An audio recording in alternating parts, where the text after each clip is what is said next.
할렐루야. 날씨도 구준데 이렇게 주님 전에 나온 여러분을 예수님의 이름으로 우리 아버지 하나님의 사랑으로 축복합니다. 오늘 말씀은 이사야 9장 8절부터 10장 4절까지 보도록 하겠습니다.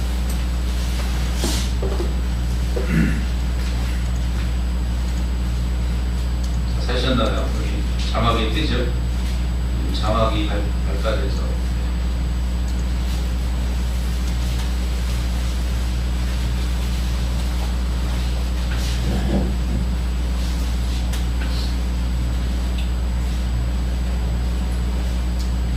다같이 우리 교독하겠습니다. 제가 먼저 읽겠습니다.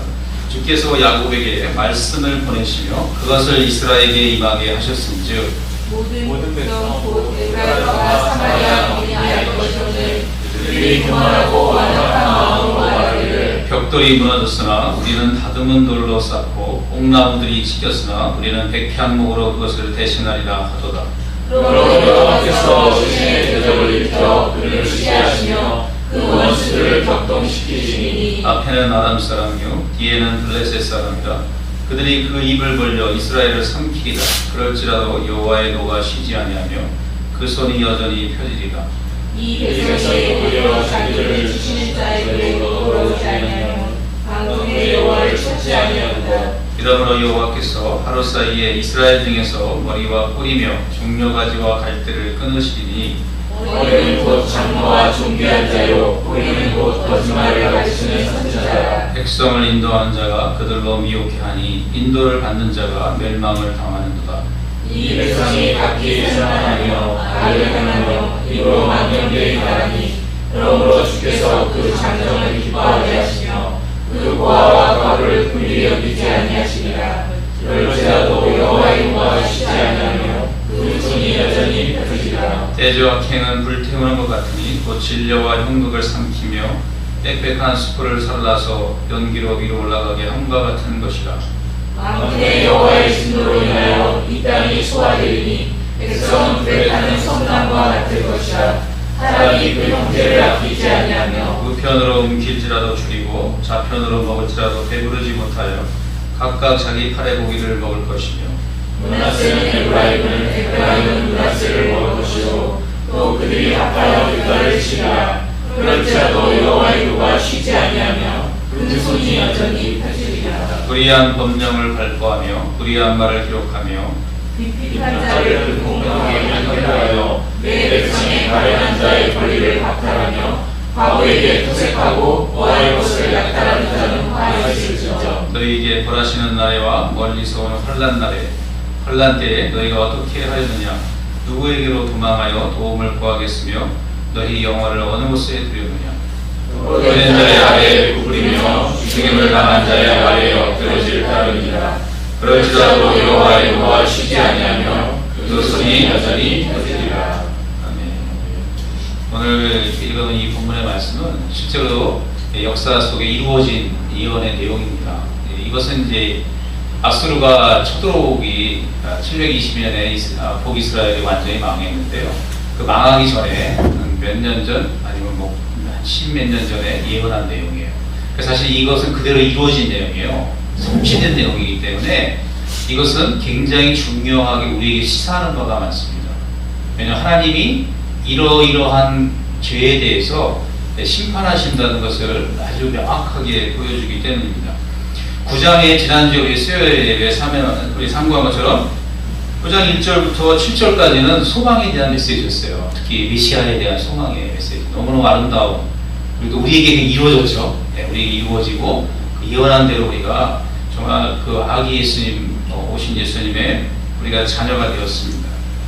오늘 그렇지만 오늘 읽은 8절부터는 다시 이사야가 아하스 왕이 하나님을 믿지 아니하고 아수르 군대에게 도움을 청하는 르신과 베가 북이스라엘 르신은 아람 사람이죠. 아람 왕 르신과 북이스라엘 베가가 협력해서 남유다를 쳐들어왔을 때 하나님을 의뢰하라 그랬는데 그 주님께서 나를 믿으라. 그러면 너희가 안전하리라고 말씀하시는데 그걸 믿지 않고 아수르에게 도움을 청하죠. 그래서 그 누구예요? 맨날 디글랏 빌레셋 왕에게 도움을 청하는 이 사건에 대한 이야기입니다. 계속 그 이야기가 이루어지는 것입니다.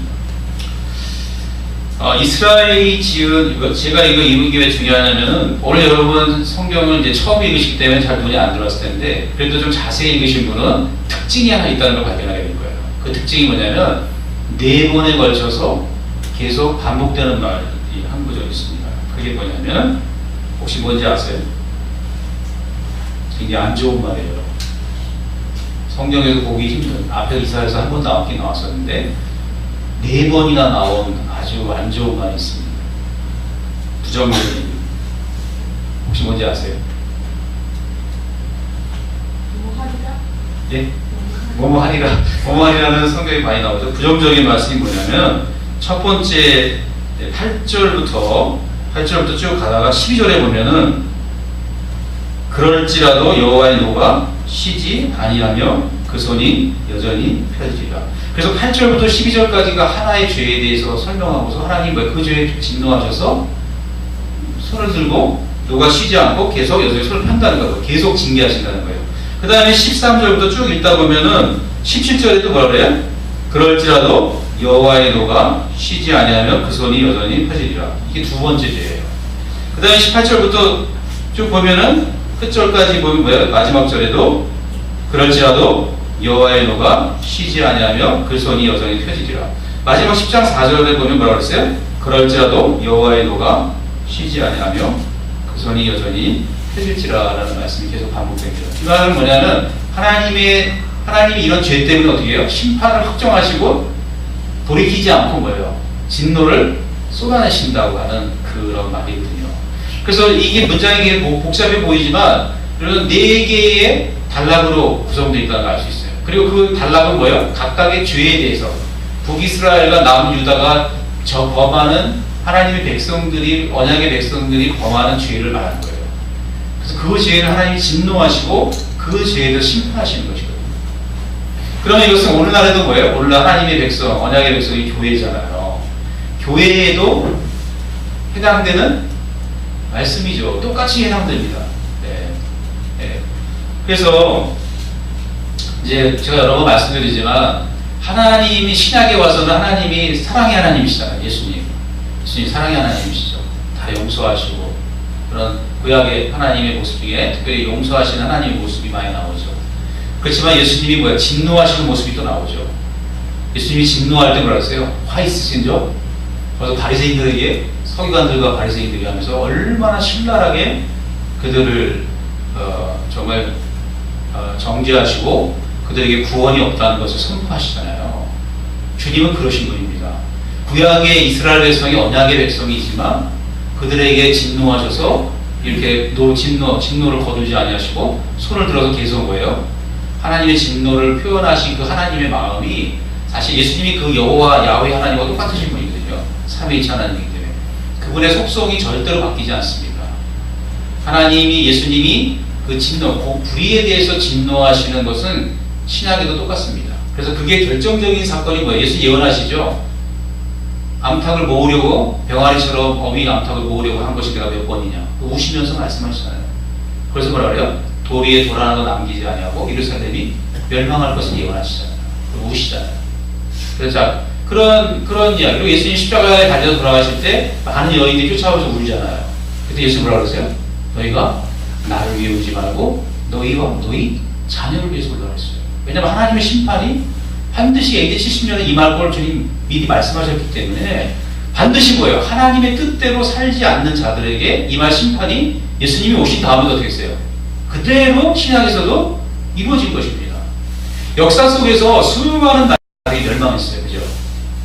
근데 오늘의 이 말씀에 어긋나는 제 마지막 4번째 정의는 뭐냐면 사회정의에 대한 얘기예요. 사회정의에 대한 얘기인데, 사회정의를 베풀지 않는 나라, 지도자들이 있는 나라에 대해서 하나님은 어떻게 하시냐면 심판하십니다. 이게 성경의 원리예요. 그래서 이 땅에 수많은 나라를 섰다가도 사라지는 이유가 뭐예요? 나중에 여러분 아수르를 하나님 사용하시지만 이사야 뒤에 가면요 아수르를 또 심판하십니다. 오늘 요에서에 보면 뭐야? 여호사가 골짜기에 만민을 모아놓고 이스라엘을 잡아가서 저기 뭐죠? 이 트래피킹, 사람들 노예로 팔고, 예? 술 바꿔먹고 참기와 바꿔먹은 그 이방 나라들을 하나님 심판하시잖아요. 그래서 그들 팔아버리잖아요. 마지막 여호와의 나라의 주님 이렇게 하시겠다 그러거든요. 하나님은 공의를 행하시는 거예요. 그래서 아수르를 심판하십니다. 아수르가 하나님의 도구가 됐지만 아수르가 하나님 원하신 뜻대로 행하지 않고 공의대로 행하지 않을 때는 어떻게 하나님 아수르를 멸망시키는 거죠. 만약에 오늘도 뭐 북한의 누구 통일하고 관련된 누구 장관, 김양곤인가요? 그 사람이 교통사고로 죽었다는 보도가 나왔어요. 그래서 보니까 우리나라에서 통일부에서 조의를 보냈어요. 왜냐하면 그 사람들이 남북 대화하는 데 굉장히 큰 영향을 미친 사람입니다. 근데 그 사람이 뭐로 죽은 줄 아세요? 교통사고로 죽었습니다. 북한에 무슨 교통사고로 죽을 일이 있어요? 근데 재밌는 것은 북한의 교통사고로 죽은 그런 고위직 장관이나 장관급이나 그런 사회지도층에 있는 사람들이 죽은 사람이 너무 많다는 거예요. 그럼 누가 죽인 거예요? 김정은이 죽인 거예요. 이게 바로 사회정의입니다. 지도자가 독재를 하거나 이럴 때 하나님이 그 정권을 가만두지 않습니다. 이것이 바로 하나님의 공의에 대한 것이라는 거죠. 네. 우리는 하나님의 공의에 대해서 너무 알레르기 반응을 보일 필요가 없어요. 하나님의 공의가 있기 때문에 우리가 뭐예요? 위로를 받을 수 있고 우리가 원수 갚는 걸 갚지 않아도 되고 하나님 갚으시는 것이죠. 여러분, 이스라엘이 범한 첫 번째 죄가 뭐냐면 9장 8절부터 12절의 죄는요, 교만의 죄입니다. 교만의 죄. 여러분, 이스라엘이 교만의 죄를 범하는 걸 잘 보세요. 이건 우리에게도 해당됩니다. 자, 보세요. 주께서 8절에 야곱에게 말씀을 보내시며 그것을 이스라엘에게 임하게 하셨습니다. 여기서 야곱은 북이스라엘을 말하는 거예요. 9절에 모든 백성 곧 에브라임과 사마리아, 이게 북이스라엘이죠. 남유다가 아니라 거민이 알 것이오늘 그들이 교만하고 완악한 마음으로 말하기를 이렇게 말했어요. 뭐라고 말했습니까? 10절 읽어볼까요? 시작. 벽돌이 무너졌으나 우리는 다듬은 돌로 싸고 뽕나무들이 지켰으나 우리는 백향목으로 그것을 대신하리라 하도다. 여러분, 여기 참 제가 이 말씀을 보면서 놀라운 게 뭐냐면 하나님이 야곱에게 말씀을 보내셨대요. 그리고 그 말씀이 어떻게 돼요? 이스라엘에게, 북이스라엘 사람들에게, 언약의 백성에게 임했어요. 그들이 물론 대대대 금송아지를 섬기고 많은 죄를 범했지만 하나님이 그들에게도 말씀을 보내시는 거예요. 사람들이 말씀을 받았어요. 임했다고 성경이 말합니다. 그러면 성령의 감동이, 말씀의 감동이 있을까요? 없을까요? 있어요, 여러분. 있는데 그들이 그 감동을 무시하고 어떻게 해요? 자기 생각과 자기의 뜻을 더 주장한 것입니다. 그 주장이 뭐예요? 그 내용이 10절입니다. 벽돌이 무너졌으나 우리는 다듬은 돌로 쌓고. 이 말이 뭐냐면요. 북이스라엘이 그 아수르 군대가 와가지고 지금 많이 무너졌어요. 이미 많이 무너졌어요. 그래가지고 벽돌이 무너지고 그 다음에 뽕나무로 지켰다. 뽕나무로 지켰다는 말이 뭐냐면요. 목재 제목을 말하는 거예요. 뽕나무는 싼 나무고요. 백향목은 비싼 나무입니다. 벽돌은 싼 벽돌이고 다듬은 돌은 대리석같이 사람이 정으로 쪼은 굉장히 비싼 돌을 말해요. 지금 뭐예요? 하나님이 심판으로 인간이 아수르가 와서 쳐가지고 북이스라엘이 세워놓은 거를 무너뜨리셨어요. 주님 무너뜨리신 건 뭐예요? 돌아와서 회개하라고 말씀하신 거예요. 네, 사랑의 징계거든요. 근데 그들이 하나님이 그 말씀을 보내신 거예요. 그 말씀을 보내서 어떻게 해요? 돌아오고 회개할 거를 감동을 주신 거예요. 사람들이 그 감동에 따라서 회개하고 돌아선 게 아니라 어떻게 했어요? 오히려 뭐예요? 인간적으로 뭐예요? 우리는 하나님 필요 없다. 우리는 뭐 더 잘할 수 있다. 우리가 힘을 합쳐서. 우리가 재건할 수 있다. 옛날에 우리가 벽돌로 지었으니까 이번에 뭘로 진다? 대리석으로 멋있게 질 거다. 뽕나무도 지금 뭐야? 이제는 뭐로? 백향목으로 더 멋지게 우리가 할 수 있다라고 하나님께 도전하는 것입니다. 이게 바로 뭐예요? 이게 교만이에요. 여러분, 우리 이것을 약간 영적인 원리를 우리 시대에 우리에게 적용하면 우리도요, 하나님의 성령의 감동을 받을 때가 있어요. 그죠? 성령께서 우리에게 뭐라고 말하실 때가 있어요. 말씀하실 때. 근데 내 생각과 내 어떤 주관이 더 중요하기 때문에 어떻게 해요? 내 계획이 더 중요하기 때문에 그 계획을 무시할 때가 굉장히 많습니다. 우리는 뭐 이렇게 하나님 앞에 이렇게까지는 아니지만 하나님께 도전하고 그러지는 않지만 우리가 정말 조심해야 될 게 뭐냐면 우리가 때로는 하나님 말씀으로 감동하시고 우리에게 그런 것을 우리에게 마땅히 해야 될 것을 감동을 주시는데 우리가 우리의 생각과 우리의 높은 마음으로 그것을 무시할 수 있다는 것이에요. 그런 것을 정말 조심해야 된다는 거죠. 네? 하나님이 그런 걸 어떻게 해요? 너무너무 싫어하신다는 거예요. 지금 뭐예요? 하나님이 회개하고 하나님과 함께 하나님의 힘으로 일하기를 원하시는 주님의 마음을 무시하고 인간의 힘으로 뭔가를 하려고 하는 그것이 교만한 거라는 거죠. 하나님이 그렇게 인간들이 하나님 없이 뭔가를 합쳐서 뭘 한다고 하는 것을 굉장히 싫어하십니다. 교회 내에서도 주님 없이 사람들끼리 모아서 으쌰으쌰 하면서 뭐 하려고 하는 거 있죠. 우리가 더 잘할 수 있다. 이런 것들은 하나님에 대한 도전입니다. 그것은 굉장히 교만한 것이에요. 그 영적으로 잘 구분이 안 되죠. 예? 그것은 구분이 안 되지. 정말 우리가 조심해요. 성령의 감동으로 내가 이것을 누구를 위한 것인가? 주님을 위한 것인가? 정말 나를 위한 것인가? 나의 만족을 위한 것인가? 우리의 만족을 위한 것인가? 정말 잘 생각해야 될 필요가 있습니다. 아멘, 아멘. 하나님이 그런 죄에 대해서 어떻게 해요? 회개하지 않고 오히려 하나님 반대해서 우리가 다른 힘 얻어서 세울 수 있다는 거예요. 다른 동맹 맺어서. 정치적으로. 그런 거에 대해 진노하시고 어떻게 해요? 12절처럼 그들이 그렇게 동맹을 맺을 때 주님이 그 르신의 대적이 바로 아수르죠. 아수르를 보내서 완전히 멸망시킨다는 거죠. 그리고 아람 사람, 앞에는 아람 사람이 르신이 아람 사람인데 아람 사람의 르신이 통치하지 않는 다른 아람 사람도 있었어요. 그들이 오고 그들의 원수인 블레셋이죠. 블레셋이 공격하러 오더라고요. 하나님이 그 계획을 완전 스포로 만든 거죠. 하나님 없이 다른 동맹을 맺어서 군사 동맹을 맺어서 하나님의 일을 다시 와해시키려고 하는 그런 마음들을 좀 조심하라고 말씀하고 있습니다. 아멘, 아멘. 두 번째는 13절부터 17절의 마음입니다. 이스라엘이 범한 죄. 이 백성이 오히려 18절 13절 자기들을 치시는 자에게 돌아오지 아니하며 만군의 여호와를 찾지 않았어요. 돌아와야 되는데 찾지 않는 게 죄죠. 그러므로 여호와께서 하루 사이에 이스라엘 중에서 머리와 꼬리며 종려가지와 갈대를 끊으셨어요. 그래서 설명을 해요. 머리와 꼬리가 뭔지. 머리는 곧 장로와 존귀한 자예요. 이스라엘. 꼬리는 뭐예요?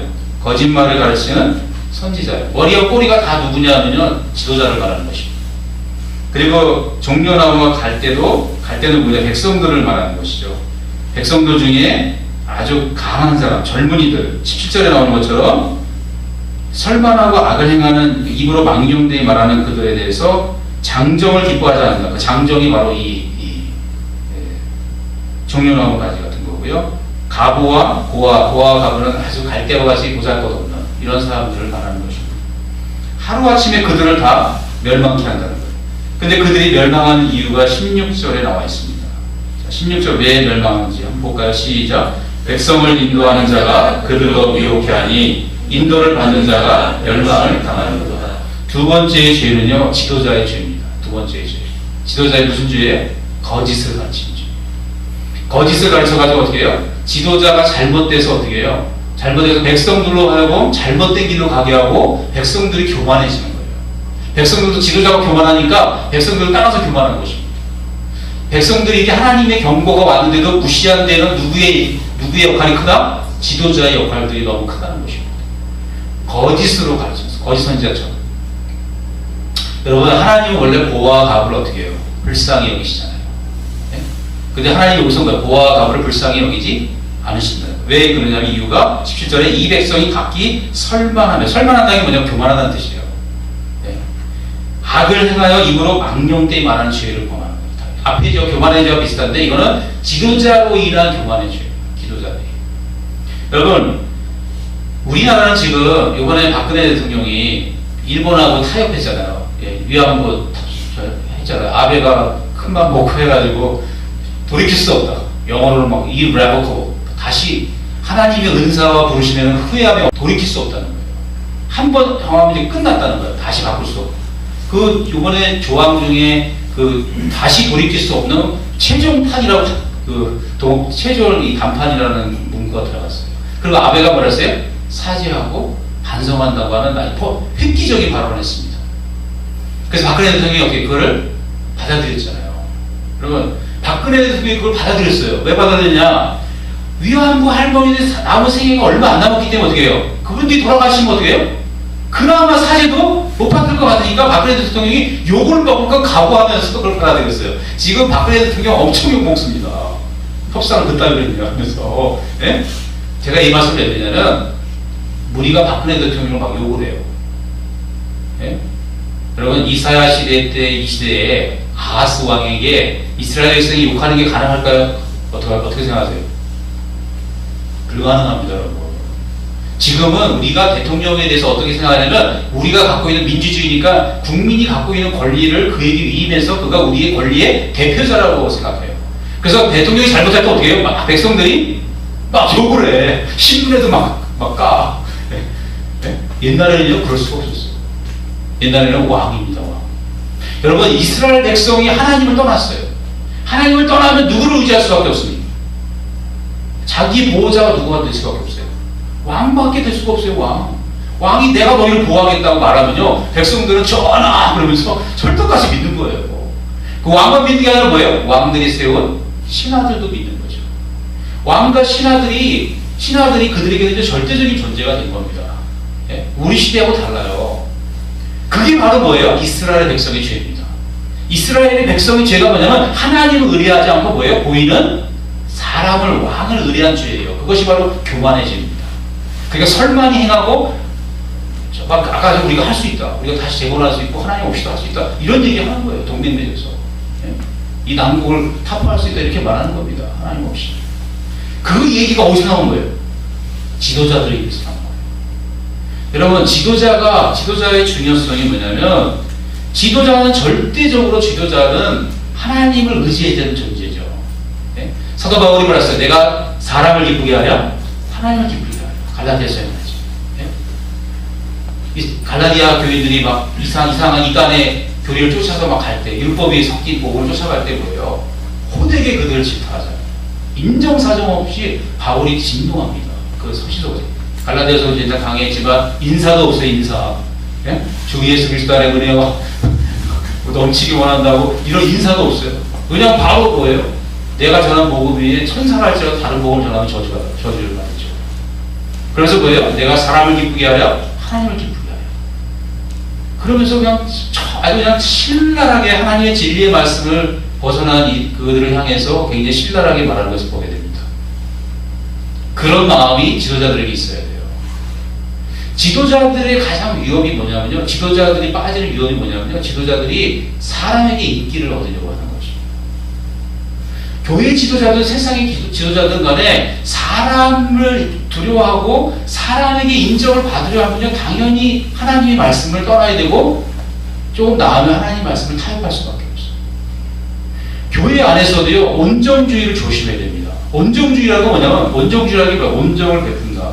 마음이 따뜻한 걸 말하잖아요. 마음이 따뜻한 게 나쁘지 않습니다. 좋은 거죠. 그렇지만 온정주의와 온정은 다른 것입니다. 자비와 온정주의는 다른 겁니다. 내가 사람을 두려워하고 사람에게 인기를 얻고 내가 사람의 늘 앞장에 서려고 하는 그런 마음을 갖고 영적 지도자의 위치에 쓰면요. 사람들을 늘 살피게 돼 있어요. 사람들의 생각이 어떠한가. 그렇게 되면 그게 바로 뭐예요? 하나님을 떠나게 되는 거예요. 그것이 바로 교만입니다. 네? 그렇기 때문에 지도자는 정말 사람을 초월하는 훈련을 자꾸 해야 돼요. 저부터. 세상의 지도자나 교회의 지도자가 사람을 초월할 때, 사람의 산을 넘어갈 때 정말로 자유로워지게 될 수 있어요. 아멘. 세상의 온정주의가 파퓰리즘 아닙니까? 파퓰러. 인기 영합주의. 사람들 좋아하는 거 하는 거. 나라가 어떻게 됐든. 그래서 지도자들은 정말 그런 죄를 범하지 않도록 늘 하나님의 사람이 되어야 되겠다. 하나님의 말씀을 전하고 사람에게 좀 인기가 없어도 그런 지도자가 어떤 위치에서도 그런 지도자가 다 되시기를 주님의 이름으로 축원합니다. 세 번째 죄는 18절부터 21절의 죄예요. 바로 그런 죄에 대해 하나님 진노하시고 손을 또 그 손이 여전히 펴지리라고 말씀하고 있어요. 18절 이하부터 나오는 세 번째 죄는 이기적인 죄입니다. 자기만 하는 죄. 자, 18절을 쭉 보면요. 거기 한번 쭉 다시 한번 읽어볼까요? 얼마나 이기적인가 인간이. 자, 18절부터 끝절까지 한번 읽어보겠습니다. 시작. 대저 악행은 불태우는 것 같으니 곧 진리와 편극을 삼키며 빽빽한 수품을 살라서 연기로 위로 올라가게 하는 것 같은 것이라. 만군의 여호와의 진노로 인하여 이 땅이 소화되니 백성은 불에 타는 섬나무와 같을 것이라. 사람이 그 형제를 아끼지 아니하며. 말이 좀 어렵죠. 소화된다는 건 불에 탄다는 거예요. 그 다음에 불에 타는 섬나무라고 하는 건, 이게 섬나무는 우리 순수한 우리말인데요. 모든 땔감나무를 섬나무라고 그래요. 예. 그래서 나무와 같은 불쏘시개와 같이 된다는 거예요. 뭐냐? 우리의 악행은 불이 되고요. 불이 되고 그 악을 행한 우리는 진려와 형국, 가시, 못 쓰는 나무 같이 됐다는 거예요. 섬나무처럼 어떻게 해요? 우리의 악행이 우리를 태운다는 거예요. 그러니까 우리는 뭐 때문에 망하는 거예요? 우리의 악행 때문에 망하는 거예요. 스스로 자기를 태우는 겁니다. 지금 그런 표현이에요. 자, 그러면, 자, 20절부터 끝까지 읽어보죠. 시작. 우편으로 옮길지라도 줄이고 좌편으로 먹을지라도 배부르지 못하여 각각 자기 팔의 고기를 먹을 것이며, 므낫세는 에브라임은 므낫세를 먹을 것이요. 또 그들이 합하여 유다를 치리라. 그럴지라도 여호와의 노가 쉬지 아니하며 그 손이 여전히 펴지리라. 하나님이 진노하시는, 그럴지라도 여호와의 노가 쉬지 않고 그 손이 여전히 펴지는 죄가 뭐냐면 이스라엘의 이기적인 죄입니다. 누구만 하는 거예요? 자기만 하는 거예요. 자기만 하는 죄. 그래서 어떻게 해요? 자기만 아닌 거 어디냐면요, 형제를 아끼지 않고 19절 마지막절에 우편으로 옮길지라도 줄이고 좌편으로 먹을지라도 배부르지 못하여 각각 자기 팔의 고기를 먹을 거예요. 자기 팔의 고기를 먹는다는 건 자기 뜯어먹는다는 얘기인데, 그것은 자기 자식을 잡아먹는다는 표현이기도 합니다. 즉 뭐냐면 자기가 살기 위해서 누구를 먹는 거예요? 자기의 형제를 먹는 겁니다. 이 집에 그걸 더 자세히 설명하기, 므낫세는 에브라임을 먹는 거예요. 므낫세와 에브라임이 이 북이스라엘의 10지파 중에 가장 대표적인 큰 지파를 말합니다. 그 지파가 뭐예요? 서로 물고 뜯고 뜯어먹는 거예요. 뜯어먹는 이유는 딱 하나면, 누가 살기 위해서? 자기 살기 위해서. 그거를 너무나 이렇게 리얼하게 표현한 거예요. 므낫세는 에브라임은 므낫세를 먹을 것이요. 얼마나 처절합니까, 이 표현이. 근데 실제는 뭐예요? 그렇게 잡아먹었다는 거예요. 자기 살려고. 이 죄가 어떻게 해요? 너무너무 하나님 앞에 큰 죄라는 거죠. 그 죄에 대해서 하나님이 진노하신다. 형제를 돌아보지 않고 자기만 살겠다고 하고 자기 중심적인 이 죄. 아멘. 그래서 하나님의 심판으로 그들은, 자기를 위하는 그들은 결국 자기의 팔을 뜯어먹어야 되는 그런 심판을 받게 되죠. 하나님의 저주를 받게 됩니다. 그리고 그들이 북왕국이 그렇게만 한 게 아니라 결국은 뭐예요? 다 뜯어먹고 남은 사람들이 이제 누구 뜯어먹으려고 그래요? 남 유다를 뜯어먹으려고 그래요. 또 그들이 합하여 유다를 치리라. 유다를 잡아먹겠다는 거예요. 그럴지라도 여호와의 노가 쉬지 않으며 그 손이 여전히 펴지리라고 말씀하고 있습니다. 저는 이 말씀을 생각하면서 갈라디아서에 보면 사도 바울이 5장 14절에 뭐라고 하냐면, 온 율법은 내 이웃 사랑하기를 내 자신같이 하라 하신 한 말씀에 이루어졌나니. 15절. 만일 서로 물고 먹으면 피차 멸망할까 조심하라. 사랑하지 않으면 어떻게 돼요? 서로 피차 물고 먹어요. 여기 신약성경에서 나옵니다. 이거 자기만 아는 거죠. 자기만. 사랑해야 된다는, 사랑. 네, 사랑 얘기 나오면 제가 마음이 많이 찢어지는데요. 여러분, 요한복음 13장 35절, 34절에 잘 아시는 것처럼 주님이 제 세계명에 대한 주님 말씀하셨죠. 34절 뭐라고 했어요? 세계명을 너에게 주노니 서로 사랑하라. 내가 너희를 사랑하는 것 같이 너희도 서로 사랑하라. 너희가 서로 사랑하면 이로써 모든 사람이 너희가 네 제자인 줄 알리라 했어요. 여러분, 우리는 전도를 많이 하는 사람도 주님의 사람이죠. 부인하지 않습니다. 열정적인 예배자도 주님을 사랑하는 자입니다. 그렇지만 세상 사람들에게 전도 열심히 하고 열정적인 예배자가 되는 것은 감동을 주지 못합니다. 그들은 종교적인 사람이 아니기 때문에, 신앙인이 아니기 때문에 그것이 그들에게 그렇게 큰 감동을 주지 않습니다. 우리에게는 감동이 되고 하나님은 감동을 받으시지 못하더라고요. 그렇지만 세상 사람이 감동받는 건 뭐예요? 우리가 서로 사랑하면, 그때 우리가 사랑할 때 세상은 우리가 예수님의 제자인 걸 안다는 거예요. 예수님의 모습이 뭔지를 세상 사람들이 보여줄 수 있는 것은 전도도 예배도 아니고 뭐예요? 사랑입니다. 사랑. 예. 그렇기 때문에 사실 우리가 노방전도도 하고 노방에서 기타도 치고 찬양도 하지만 세상 사람들이 그거 보고 감동받지 않습니다. 예. 세상 사람들이 감동받는 거는 교회가 사랑하는 거예요. 근데 여러분, 교회 살아보면 교회가 사랑했나요? 네? 교회사에 보면 교회는 분쟁의, 분열의 역사입니다.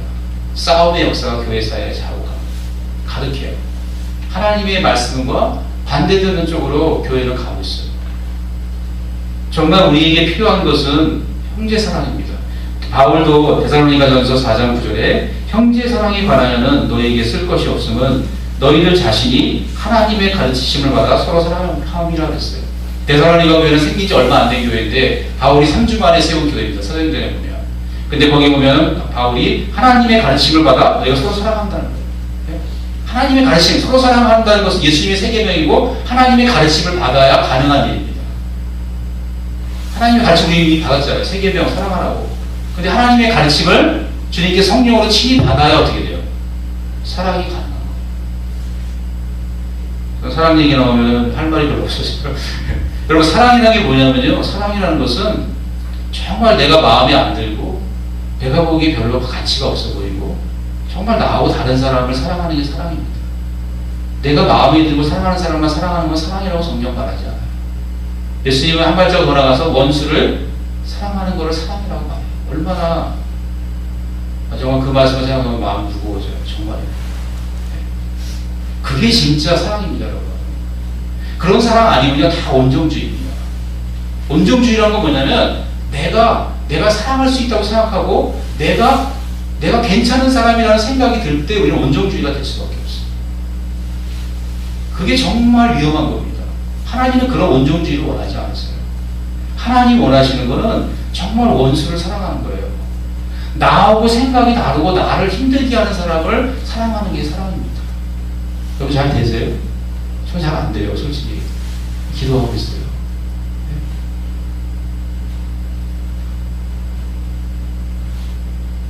우리가 인생을 살다 보면 저도 영적 지도자지만 실수를 범하고 죄를 범할 수 있습니다.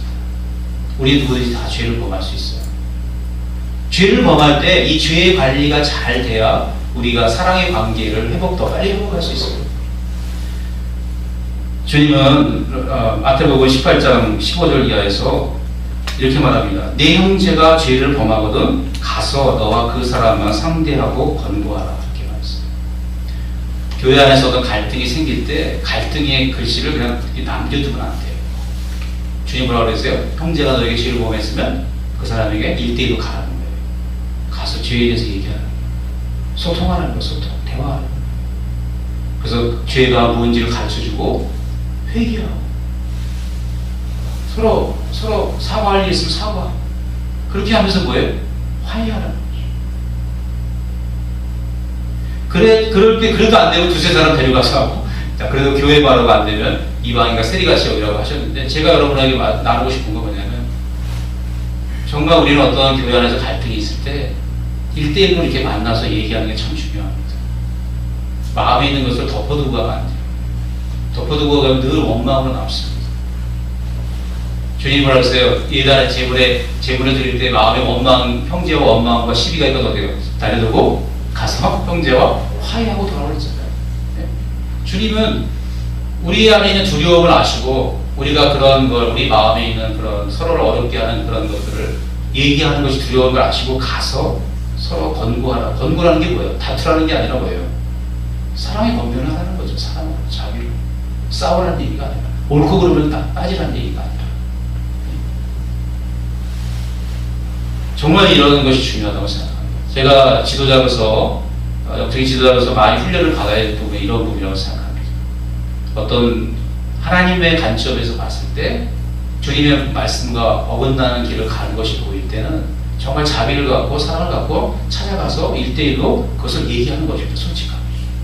그런 용기와 담대함이 있어야 돼요. 두려움이 있어서는 안 돼요. 두려움을 극복하라고 주님 말씀하고 있는 것이. 아멘.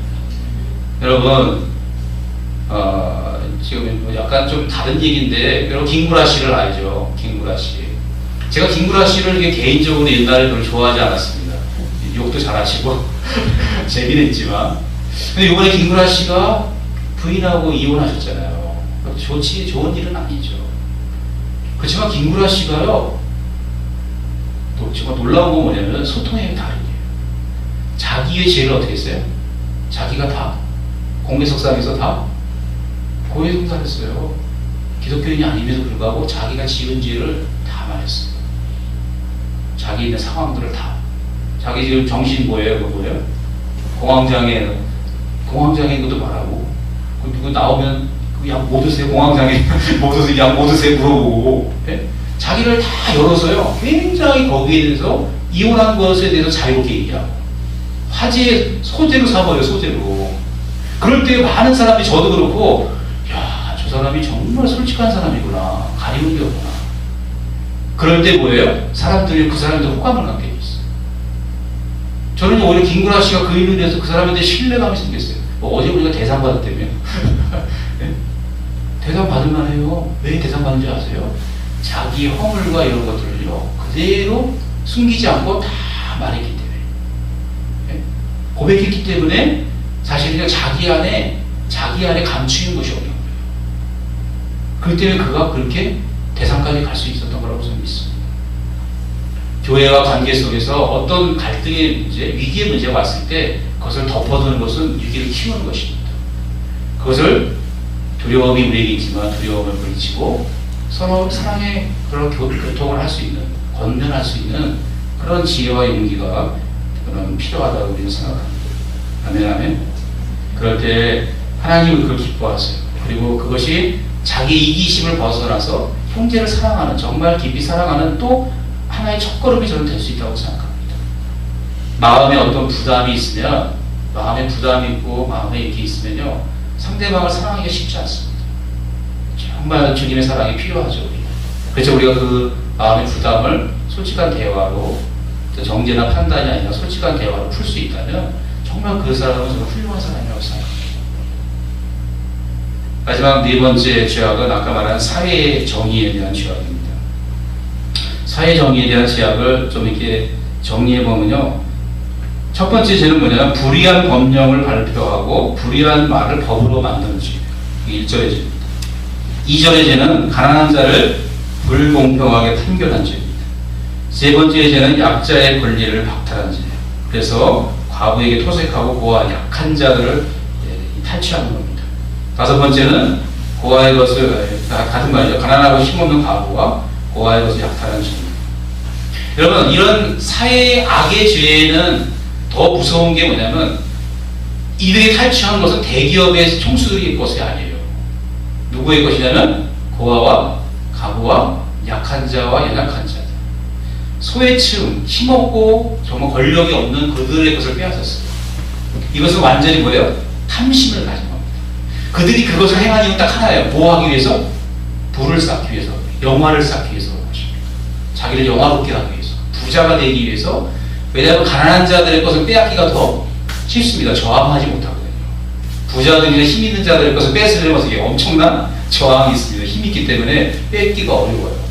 그래서 하나님은 고아와 가부가 가장 약한 자인데, 고아와 가부의 권리를 무시하고 그들의 것을 뺏는 것, 힘으로 어떤 약탈하는 것에 대해서는요, 주님 좌시하지 않습니다. 그것이 바로 하나님의 사회 악에 대한 주님의 마음이에요. 그 때문에 교회는요, 절대로 사회에 악을 끼치는 행동을 하면 안 돼요. 사회에 무리를 주는 행동을 하면 안 돼요.